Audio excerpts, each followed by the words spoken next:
پھر وہ وقت جلدی آ گیا جب میدان جنگ میں لاشیں اور بے ہوش زخمی رہ گئے، اور انہیں کچلنے کے لیے وہ گھوڑے رہ گئے جو سواروں کے بغیر بے لگام دوڑتے پھر رہے تھے۔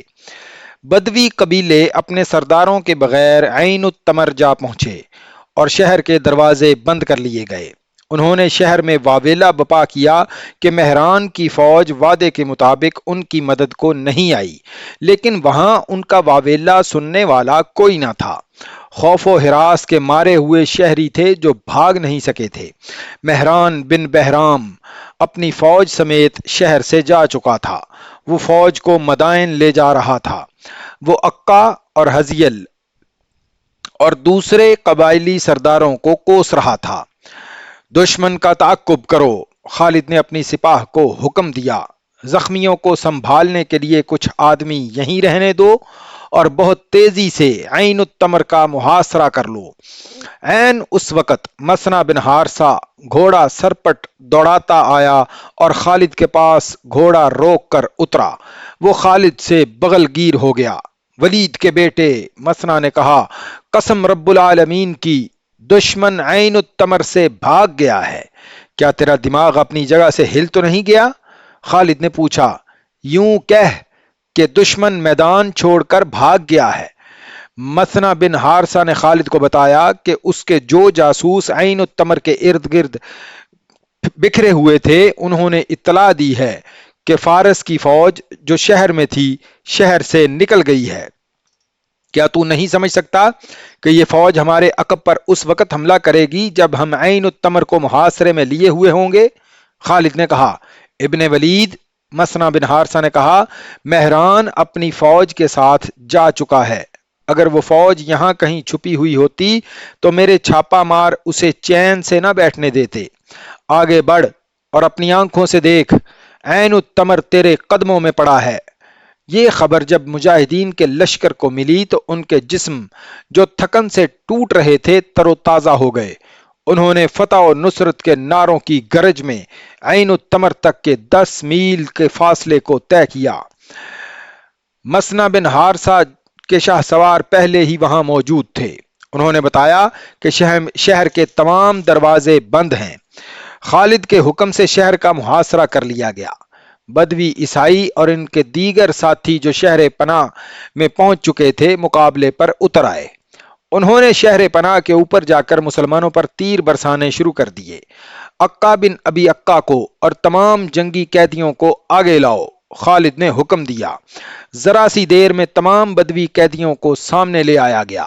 خالد نے عکا کو بازو سے پکڑا اور اسے اتنی آگے لے گئے جہاں وہ شہر پناہ سے آنے والے تیروں کی زد میں تھے۔ یہ ہے تمہارا سردار، خالد نے بلند آواز سے کہا۔ تم اسے بہادروں کا بہادر سمجھتے تھے، اسی نے تمہاری دوستی فارس والوں سے کرائی تھی۔ کہاں ہیں تمہارے دوست؟ خالد نے عکا کو آگے کر کے کہا، اس سے پوچھو مہران اپنی فوج کو بچا کر کہاں لے گیا ہے؟ پھر بے شمار قیدیوں کو آگے کر دیا گیا۔ یہ ہیں تمہارے بھائی، خالد نے کہا، چلاؤ تیر، سب ان کے سینوں میں اتریں گے۔ یہ خبر کسی طرح شہر میں پھیل گئی کہ قلعے کے باہر مسلمان بنی تغلب اور دیگر قبیلوں کے قیدیوں کو لائے ہیں۔ ان قیدیوں میں سے کئی ایک کے بیوی بچے اور لواحقین شہر میں تھے۔ ان کی بستیاں تو کہیں اور تھیں، لیکن ان کی سلامتی کے لیے انہیں عین التمر میں لے آئے تھے۔ جنگ کی صورت میں وہ انہیں اپنی بستیوں میں محفوظ نہیں سمجھتے تھے۔ ان عورتوں اور بچوں کو جب پتہ چلا کہ ان کے قبیلوں کے قیدی باہر آئے ہیں تو مائیں اپنے بچوں کو اٹھائے شہر کی دیوار پر آ گئیں۔ میدان جنگ میں جانے والوں میں سے جو واپس نہیں آئے تھے، ان کی بیویاں، بہنیں، مائیں اور بیٹیاں اس امید پر دیوار پر آئی تھیں کہ ان کے آدمی قیدیوں میں ہوں گے۔ ان عورتوں نے دیوار کے اوپر ہنگامہ بپا کر دیا۔ وہ اپنے آدمیوں کو پکار رہی تھیں۔ جنہیں اپنے آدمی قیدیوں میں نظر نہیں آ رہے تھے وہ آہوزاری کر رہی تھیں۔ تیر انداز انہیں پیچھے ہٹا رہے تھے مگر عورتیں پیچھے نہیں ہٹ رہی تھیں۔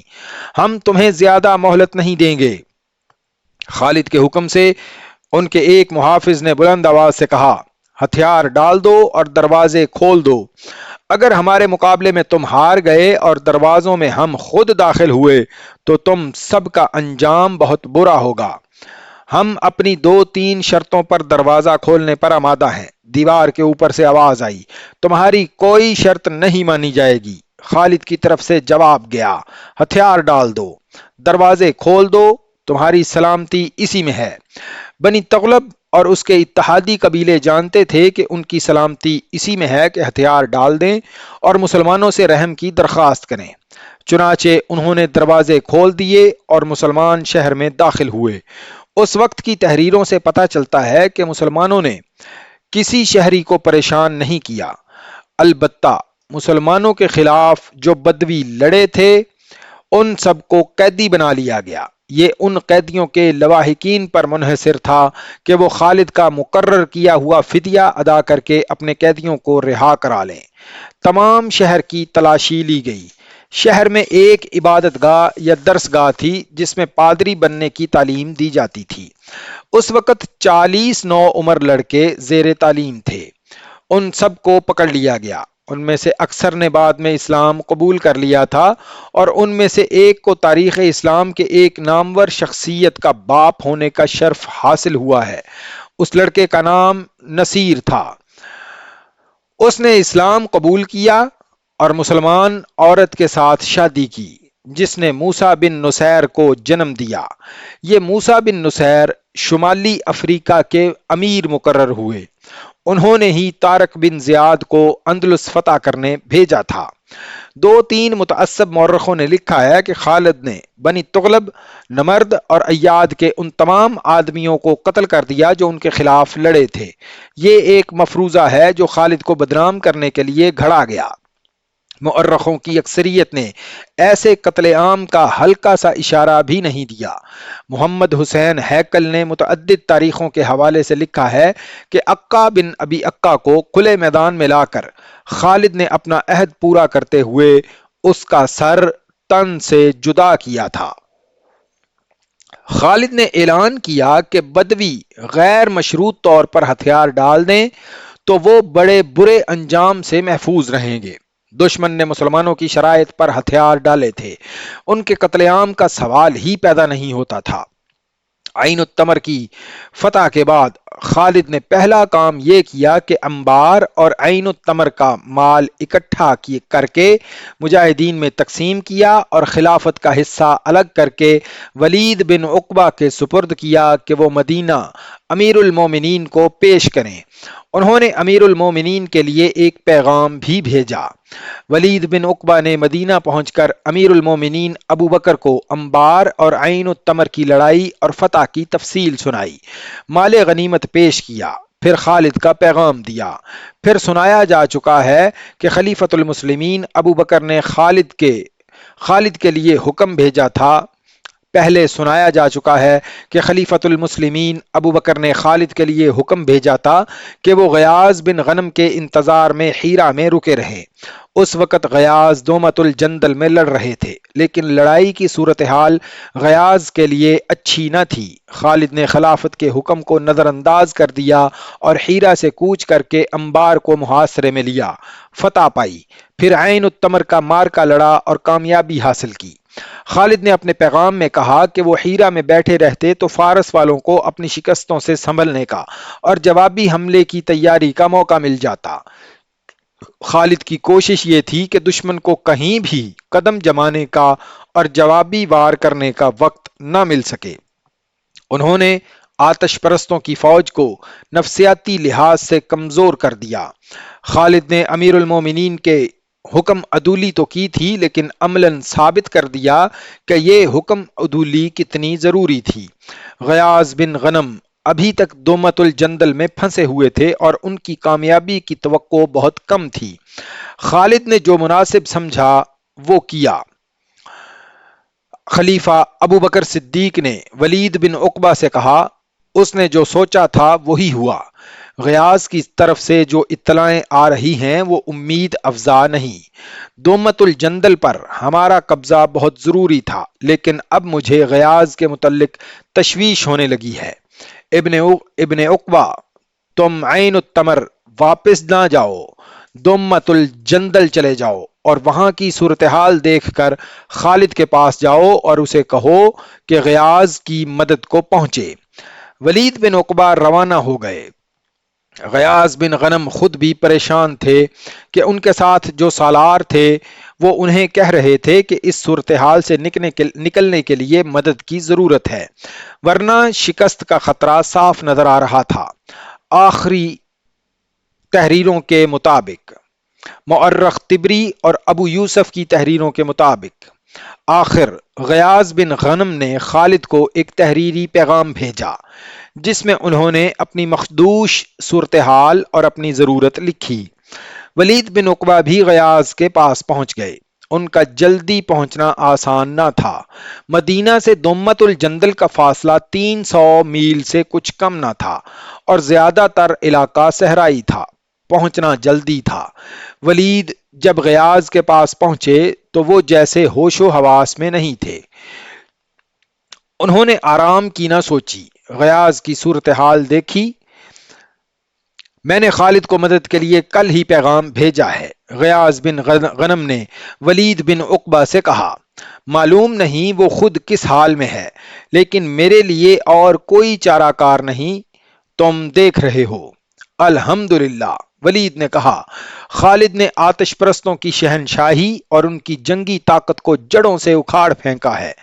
امیر المومنین نے مجھے تمہارے پاس بھیجا ہے کہ تمہاری ضرورت کا جائزہ لے کر انہیں بتاؤں، لیکن تمہیں فوری مدد کی ضرورت ہے۔ میں مدینے جانے کی بجائے عین التمر چلا جاتا ہوں، خالد تمہاری مدد کو آئے گا۔ یہ اس دور کی فرض شناسی اور جذبہ تھا جس میں خوشامد، دکھاوے اور کام چوری کا ذرا سا بھی عمل دخل نہ تھا۔ ولید بن عقبہ نے یہ نہ سوچا کہ وہ واپس مدینے جائیں اور خلیفہ کے حکم کے مطابق انہیں اپنی کارگزاری بڑھا چڑھا کر سنائیں اور ساتھ یہ کہیں کہ حضور، غیاث تو بڑا نالائق سالار ہے، اگر اس کی جگہ میں ہوتا تو یوں کرتا۔ مگر ولید نے دیکھا کہ صورتحال مخدوش ہے تو وہ اپنے حاکم خود بن گئے اور مدینے کی بجائے عین التمر کو گھوڑا دوڑا دیا۔ ان کے سامنے پورے 300 میل صحرائی مسافت تھی۔ عراق اور شام کے صحرا اسی علاقے میں ملتے اور مسافروں کے لیے جان کا خطرہ بن جاتے تھے۔ ولید نے اپنے گھوڑے پر، اپنے آپ پر، اپنے 4 محافظوں اور ان کے گھوڑوں پر ظلم کیا کہ کم سے کم آرام کے لیے کہیں رکے۔ وہ موسم گرمی کے عروج کا تھا، مہینہ اگست کا تھا۔ دومت الجندل بہت بڑا تجارتی شہر تھا۔ دور دراز ممالک کے تاجر یہاں آیا کرتے تھے۔ تجارت کے علاوہ یہاں تجارت کی بدولت اس شہر کو دولت اور زر و جواہرات کا مرکز سمجھا جاتا تھا۔ رسول اکرم صلی اللہ علیہ وسلم نے اس شہر اور اس سے ملنے والی شہراؤں کو جغرافیائی پوزیشن دیکھ کر اس پر فوج کشی کی تھی۔ یہ مہم غزوہ تبوک کے نام سے مشہور ہوئی۔ اس وقت دومت الجندل کا حاکم اور قلعہ دار اقید بن عبد الملک تھا۔ اس نے مسلمانوں کا مقابلہ بے جگری سے کیا تھا۔ خالد بھی اس مارکے میں شریک تھے۔ انہوں نے اقید کو غیر معمولی شجاعت کا مظاہرہ کرتے ہوئے زندہ پکڑ لیا تھا اور اس کی سپاہ نے ہتھیار ڈال دیے تھے۔ اقید بن عبد الملک نے رسول اکرم صلی اللہ علیہ وسلم کی اطاعت قبول کر لی اور وفاداری کا حلف اٹھایا۔ اس نے اسلام بھی قبول کر لیا۔ اس طرح یہ اتنا بڑا شہر مسلمانوں کے زیر نگیں آ گیا۔ رسول اللہ صلی اللہ علیہ وآلہ وسلم کی وفات کے ساتھ ہی ارتداد کا فتنہ طوفان کی طرح اٹھا تو اقید بھی مدینہ سے منحرف ہو گیا اور اس نے اطاعت اور وفاداری کے معاہدے کو الگ پھینک دیا۔ اس نے دومت الجندل کو ایک ریاست بنا لیا جس کے باشندے عیسائی بھی تھے اور بت پرست بھی۔ عیسائیوں کا سب سے بڑا اور طاقتور قبیلہ کلب تھا۔ امیر المومنین حضرت ابو بکر نے اقید بن مالک کو اقید بن عبد الملک کی سرکوبی کے لیے اور اسے اپنی اطاعت میں لانے کے لیے غیاث بن غنم کو ایک لشکر دے کر بھیجا تھا۔ وہاں جا کر غیاث نے دیکھا کہ ان کا لشکر تو بہت تھوڑا ہے اور دشمن کئی گنا طاقتور ہے، لیکن مدینہ سے تقریباً 300 میل دور آ کر واپس چل پڑنا تو مناسب نہ تھا۔ دومت الجندل کی دیوار اونچی اور مضبوط تھی۔ پورا شہر بڑا مضبوط قلعہ تھا۔ غیاث نے شہر کا محاصرہ کیا جو مکمل نہ تھا۔ ایک طرف راستہ کھلا تھا۔ اقید کی سپاہ کی کچھ نفری خالی طرف سے باہر آتی اور مسلمانوں پر حملہ کرتی، کچھ دیر لڑائی ہوتی اور یہ نفری بھاگ کر قلعے میں چلی جاتی۔ ان حملوں کے علاوہ قلعے کی دیواروں سے مسلمانوں پر تیروں کا برستا رہتا۔ اس کے باوجود اس کے جواب میں مسلمان تیر اندازوں پر تیر پھینکے جاتے۔ انہوں نے قلعے کے دروازے پر حلے بھی بولے، لیکن قلعے کا دفاع تو توقع سے زیادہ مضبوط تھا۔